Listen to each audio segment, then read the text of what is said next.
say I was in a town near Windsor, and if you looked around you on the high street and you didn't know any better, you would have sworn you were in Legoland. The problem is we politicians, we just don't talk about immigration. We just don't talk about it. We just don't talk about immigration.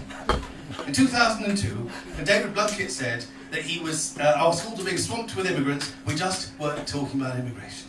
In 2003, when Jack Straw said that he was scared to go to his local constituency surgery because of local recent immigrants wearing the veil, we just weren't talking about immigration. In 2005, when the Conservative Party had a general election poster that said it's not racist to want to cap immigration, we just weren't talking about immigration. In 2006, when John Reid said the border service wasn't fit for purpose, we just weren't talking about immigration. In 2007, when Jackie Smith said recent immigrants should have to do community service in order to get access to benefits, we just weren't talking about immigration. In 2009, when Gordon Brown said British jobs for British people, we just weren't talking about immigration. In 2010, when David Cameron campaigned on an upper limit for immigration, we just weren't talking about immigration. In 2011 to 2014, when Nigel Farage was on Question Time more than any other person, we just weren't talking about immigration. In 2013, when Theresa May sent vans around London saying foreigners go home, we just weren't talking about immigration. In 2015, when Ed Miliband carved onto a fucking rock caps on immigration, we just weren't talking about immigration. In 2016, when Nigel Farage stood in front of a huge poster of people queuing, which he said was an immigrant trip to get into this country,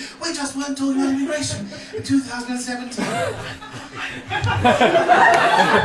when Theresa May instituted a hostile environment policy for immigrants of the Windrush generation, we just weren't talking about immigration. In 2019, when Boris Johnson said an end to unskilled immigration, we just weren't talking about immigration. In 2020, when Dominic Raab, in the middle of the pandemic, when no one was moving around the world anyway, said we needed to reform the immigration service, we just weren't talking about immigration.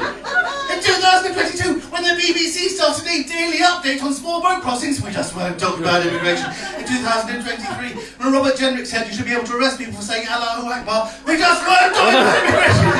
In 2024, when every fucking northern city was on fire with people saying nothing but stuff about immigration, we